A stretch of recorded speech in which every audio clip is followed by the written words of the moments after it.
નમસ્કાર, ન્યૂઝ 18 ગુજરાતીમાં આપનું સ્વાગત છે. આપની સાથે હું છું કોમલ. સમાચારમાં સૌથી પહેલા વાત કરીશું મેળાની તૈયારીઓ વિશે.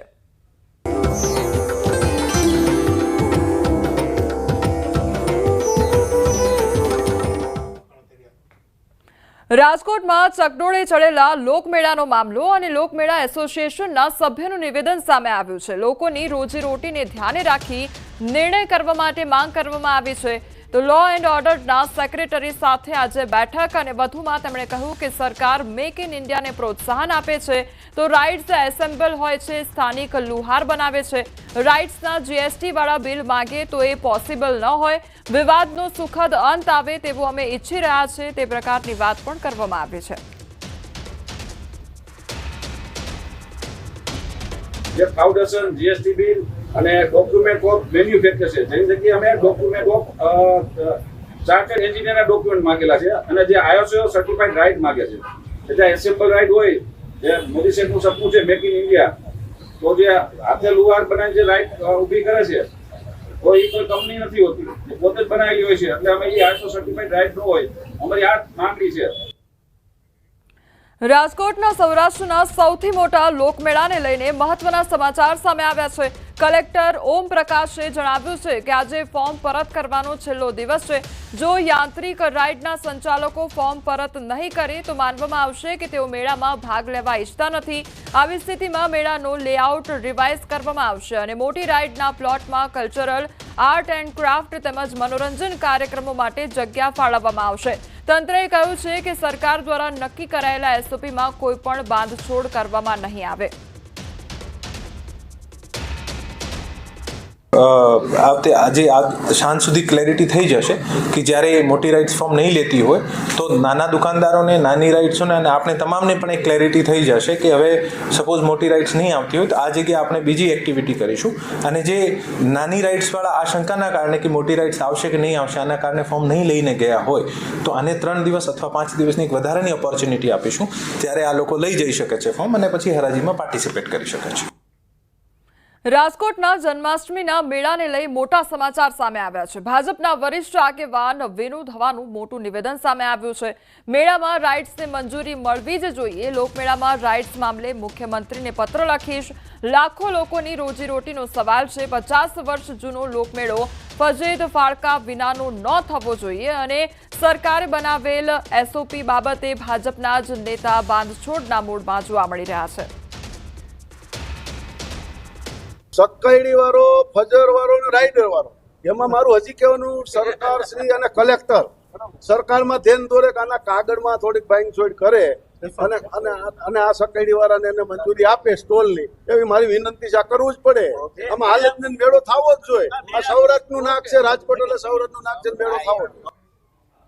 મોરબીમાં જનતાના દેખાવ આખરે રંગ લાવ્યા છે. જનતાના ચક્કાજામ, તંત્ર સફાળું જાગ્યું અને રવાપર ધુંડા રોડ પર રોડ રસ્તાની કામગીરી શરૂ કરી દેવામાં આવી છે. ખરાબ રોડ રસ્તા અને ગંદકીના પ્રશ્નોને લઈને ચક્કાજામ કરતા તંત્ર હવે સફાળું જાગી ઉઠ્યું છે. નિરાકરણ નહીં થાય ત્યાં સુધી રોડ પરથી નહીં હટવા સ્થાનિકો મક્કમ હતા. ત્યારે તંત્ર દ્વારા તાત્કાલિક ધોરણે કામ શરૂ કરાતા ચક્કાજામ દૂર થયો છે.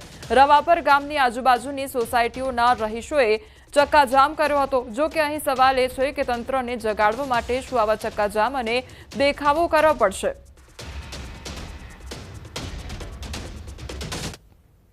મોરબીમાં રાજકીય ગરમાવા વચ્ચે એક ઓડિયો ક્લિપ વાયરલ થઈ છે. સોશિયલ મીડિયામાં ઓડિયો ક્લિપ વાયરલ થઈ છે અને તેણે ચર્ચાઓ તેજ કરી છે. ધારાસભ્ય કાંતિ અમૃતિયા અને સુરતના એક આપ સમર્થક વચ્ચેની ફોન પરની વાતચીત શરૂમાં શાંતિપૂર્ણ હતી, પણ ગોપાલ ઇટાલિયાનું નામ આવતા જ કાંતિભાઈનો ગુસ્સો ફાટી નીકળ્યો હતો. ઓડિયો ક્લિપમાં ધારાસભ્યએ આપ સમર્થકને સીધું કહ્યું કે અહીંયા આપવાળા દેકારો કરે તો તું પણ આવી જા સામો લડવા માટે. આ વાયરલ કોલના પગલે મોરબીમાં રાજકીય પારો વધી ગયો છે. કાંતિભાઈ બોલું. મહેન્દ્ર ચાવડા બોલું, સુરત થી. હા બોલો. ગોપાલભાઈ ક્યાં રાજીનામું આપવાની વાત કરી છે? અરે ભાઈ તારે આવું તો તું આવજે ને, મુખ પાસે ગડે આવી જાવ રાજીનામું દેવા. અહીંયા તમારા ગાડી કરતા ટેકાના કરે શું આમ કરતો તમારા? આવી જાય તું. સાહેબ મારી વાત સાંભળો, તમે. તું આવી જાય હમો લડવા. મૂકી દે. તમે સાંભળો તો ખરા સાહેબ. અરે મૂકી દે, તું લડવા આવજે. હું તમને સાહેબ સાહેબ કરું છું યાર. હું ક્યાં તમને બીજી વાત કરું છું સાહેબ તમને? ના તમે આવો ને લડવા. લડવા આવવાનું જ છે એવું નથી સાહેબ, મારી વાત સાંભળો, હું કોઈ એવું નથી. ઓકે. સમાચારમાં આગળ વાત કરીએ દુર્ઘટના અને તેના દર્દ વિશે.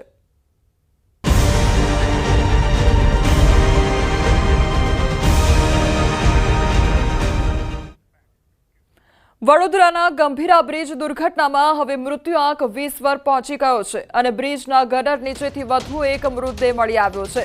બ્રિજ દુર્ઘટનામાં મૃત્યુઆંક 20 થયો છે તો હજુ એક ઘાયલ. અગાઉ સારવાર દરમિયાન વધુ એક વ્યક્તિનું મોત થયું હતું.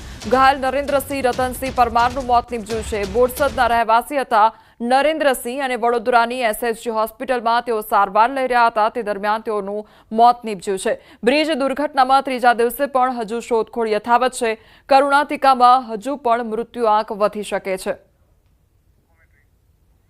તો અલગ અલગ તસવીરો સામે આવી છે કે જ્યારે દુર્ઘટના સર્જાઈ ત્યારથી લઈને અત્યાર સુધી હજુ પણ સર્ચ ઓપરેશન હાથ ધરવામાં આવી રહ્યું છે. હજુ પણ તે લોકો દ્વારા કામ કરવામાં આવી રહ્યું છે અને સ્થાનિક લોકો તેમજ જે ટીમો છે તે પણ ત્યાં આગળ હજુ સ્ટેન્ડ બાય રાખવામાં આવી છે અને સર્ચ જારી છે અને આ સાથે હજુ પણ મૃત્યુઆંક વધે તે પ્રકારની આશંકા સેવાઈ રહી છે. તો 50 કલાકથી વધુ જેટલો સમય વીતી ગયો છે તેમ છતાં હજુ પણ સર્ચ જારું છે અને મૃત્યુઆંક 20 પર પહોંચી ચૂક્યો છે.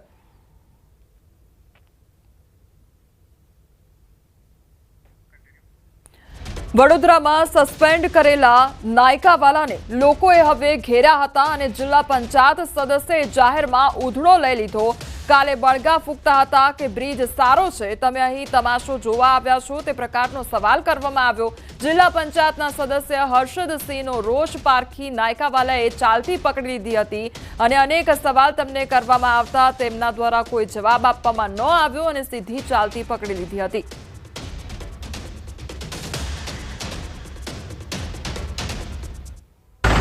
તમે કાલે એવું કહેતા કે બ્રિજ સારો છે,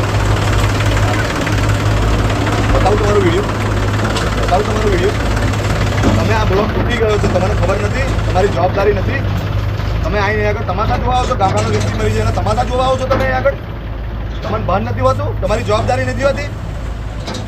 અરે કમ નહીં વાત કરવાની. લોકોનો જીવ ગયો છે, તમારો કોઈ દીકરો મરી ગયો છે, તમને શું ખબર પડે? તમારે અહીં ઊભું જ ના રહેવાનું હોય. 2-3 વર્ષ પહેલા તમારે અહીં આગળ આવવાનું હતું. આવું ખાલી આગળ હોશિયારી મારવા નહીં આવવાનું. ગંભીરા બ્રિજ દુર્ઘટના બાદ રાજ્યના અનેક જર્જરિત બ્રિજને લઈ સવાલો ઉઠી રહ્યા છે. ડુંગરપુર ખાતે આવેલો ખાણ નદી પરનો ઓવરબ્રિજ મધ્યપ્રદેશ અને ગુજરાતને જોડતો બ્રિજ છે અને આ બ્રિજના નીચેના તમામ પિલર નબળા પડી ગયા છે. આ બ્રિજ જર્જરિત થઈ ચૂક્યો છે અને અહીંથી રોજના હજારો વાહન પસાર થતા હોય છે. લોકો જીવના જોખમે અહીંથી પસાર થઈ રહ્યા છે. આ બ્રિજ પર દર ચોમાસામાં મસમોટા ખાડા પડી ગયા હોય છે. વળી આ બ્રિજ પર પડેલા ખાડાઓના કારણે અગાઉ અકસ્માતોની ઘટના પણ બની ચૂકી છે. તેથી લોકોની માંગ છે કે આ બ્રિજનું વહેલી તકે સમારકામ કરવામાં આવે.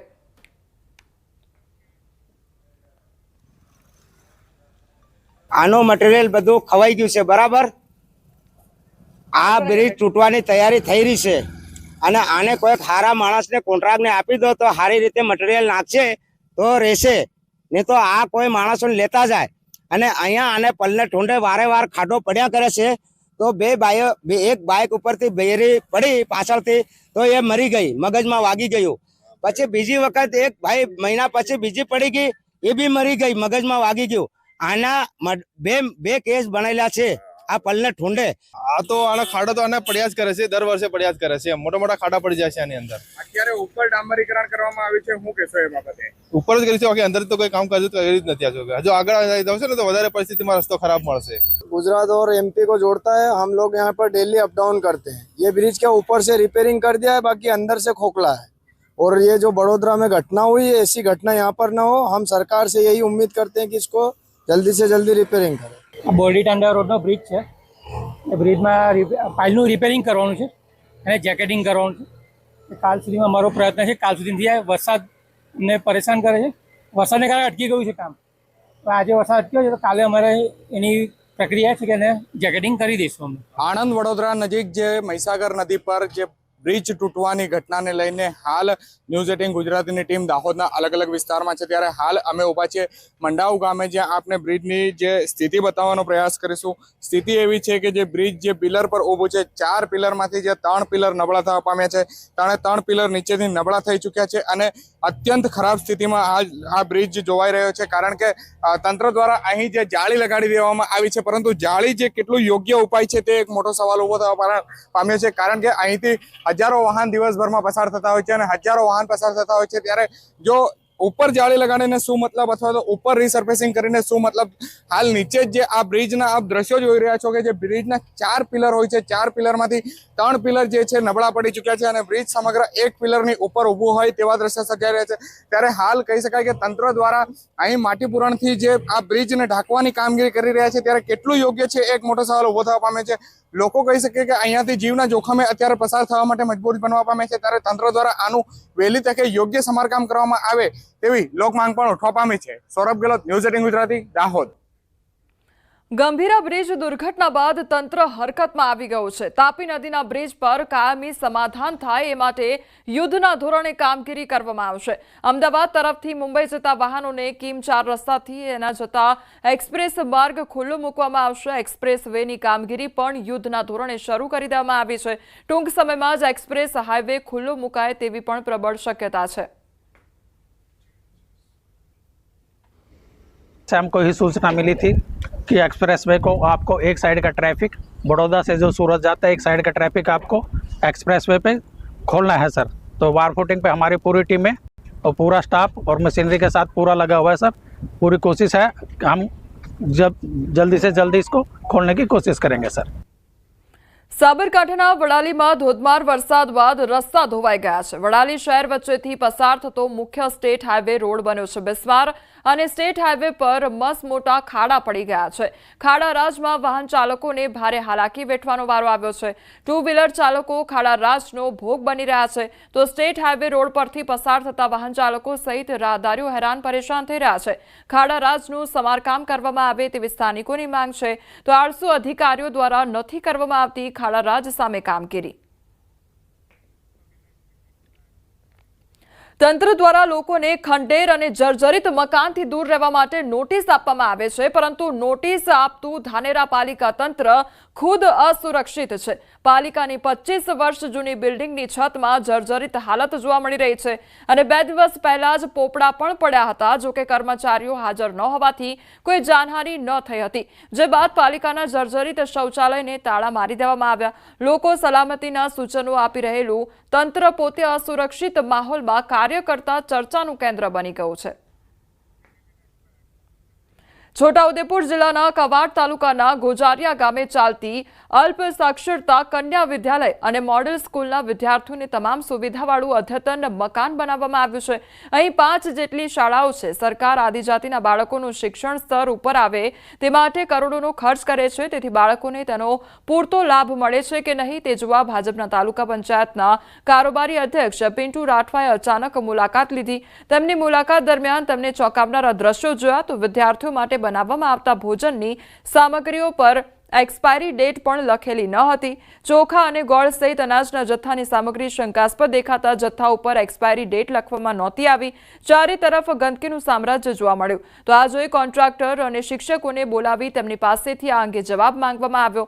જે એજન્સીને કોન્ટ્રાક્ટ અપાયો છે તે એજન્સી વિશે પણ જાણકારી લીધી.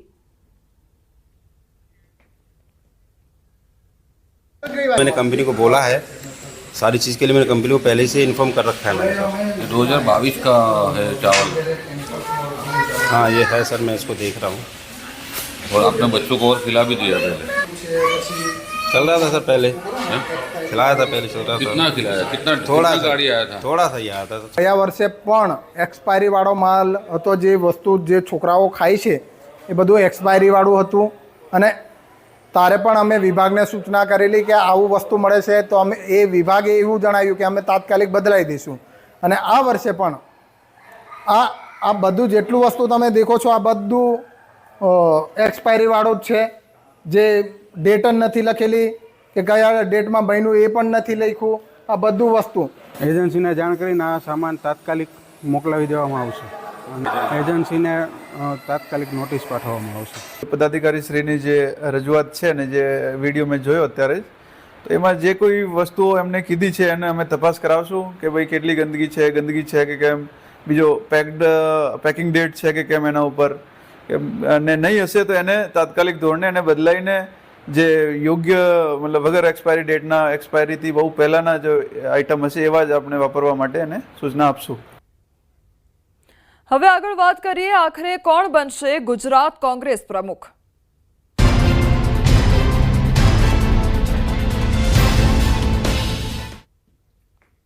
ટૂંક જ સમયમાં મળી શકે છે ગુજરાત કોંગ્રેસ પ્રદેશ પ્રમુખ. કોંગ્રેસ નેતા અમિત ચાવડાનું નિવેદન સામે આવ્યું છે. રાહુલ ગાંધી સાથે મુલાકાત બાદ તેમના દ્વારા આ નિવેદન આપવામાં આવ્યું છે. ગઈકાલે દિલ્હીમાં ગુજરાત કોંગ્રેસ નેતાઓ સાથે રાહુલ ગાંધીએ બેઠક યોજી હતી. તો ચાલુ મહિનાના અંતમાં નવનિયુક્ત જિલ્લા પ્રમુખોની 3 દિવસીય તાલીમ યોજાશે. 3 દિવસના ઓરિએન્ટેશન પાર્ટીની આગામી રણનીતિ નક્કી થશે અને આગામી 2.5 વર્ષના આંદોલનાત્મક કાર્યક્રમ પણ નક્કી કરવામાં આવશે. તાલીમ કાર્યક્રમમાં માર્ગદર્શન આપવા માટે રાહુલ ગાંધી પણ હાજર રહી શકે છે. પ્રદેશ કોંગ્રેસ સમિતિના પ્રમુખ તરીકે પણ કોંગ્રેસના વરિષ્ઠ આગેવાનો સાથે ગઈકાલે હાઈકમાન્ડ દ્વારા આદરણીય રાહુલજી દ્વારા, કેસી વેણુગોપાલજી દ્વારા વિસ્તૃત રીતે ચર્ચા કરવામાં આવી છે. હું માનું છું કે આવનારા થોડા દિવસોમાં એ બાબતનો નિર્ણય પણ ઝડપથી થશે. સાથે સાથે ગઈકાલે રાહુલજી સાથે જે ચર્ચાઓ થઈ છે